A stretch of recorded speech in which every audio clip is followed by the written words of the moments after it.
দেখো ভিতরে মাংস কুচি, পেঁয়াজ আর হচ্ছে কাঁচামরিচ আছে।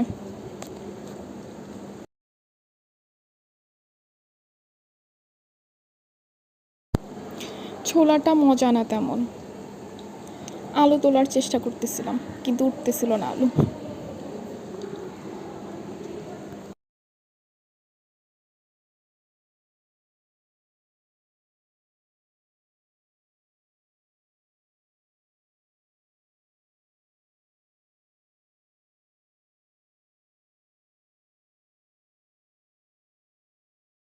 রাতে খিচুড়ি রান্না করব, এই জন্য হচ্ছে ডাল কিনছি। আর রাতে রান্না করব দেখে আমি মুসুর ডাল নিয়ে আসছি 20 টাকার আর কি।